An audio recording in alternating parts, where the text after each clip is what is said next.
offer came. It turned out, you want me to talk, David, don't you, about my life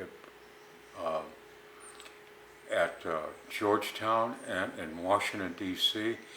It was a major shift, but at this point, I had 3 young children, and it meant transferring them to a wholly new environment.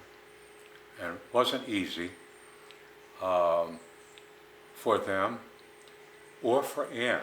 It meant that she gave up her job and her security in the job at Brockton Hospital emergency room, where she was a nurse.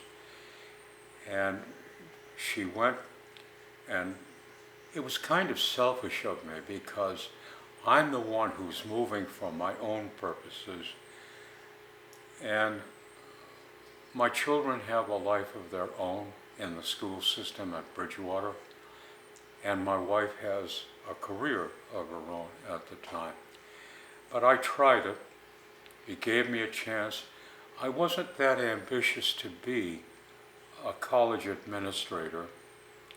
I wasn't in higher education to make money.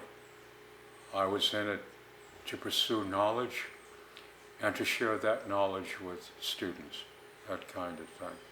I still feel that way. I'm not in it for the financial rewards, that kind of thing. And it turned out that I did not find administrative work. It's important, absolutely important. An administrator usually does all the dirty work that a faculty member doesn't want to do.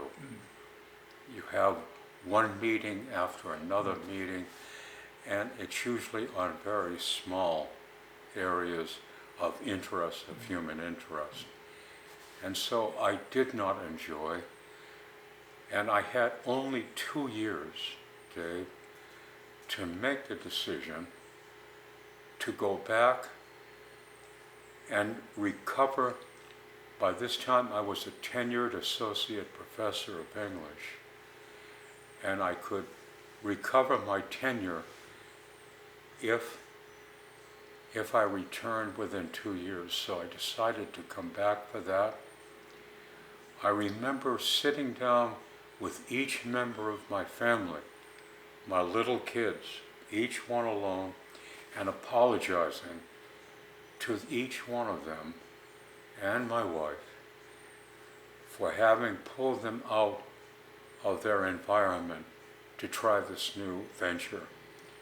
And I've never looked back. I was happy to be back at Bridgewater State, where I would spend the second half of my life. And as I said to you, this is my most important life's work, being a professor at Bridgewater State University. Now, Tom, when you moved back to Bridgewater, did you have to buy a new house? I had to buy a new house, the one you're in right now, and Anne designed it. It was built from scratch. So Anne designed the house. Anne designed, for example, the kitchen, which is very large, because she had a very cubby corner kitchen in the home we had to purchase in Falls Church, Virginia, which is right over the Potomac from Washington, D.C. And it was a nice home, but it had,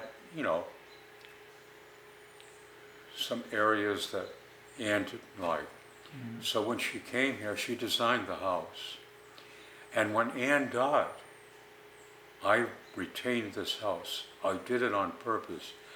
I had a lot of pressure from my family to live in a smaller area, but because Anne's presence and her taste and her life was here, I miss her dearly, and I wanted to have that connection with her by staying in her home.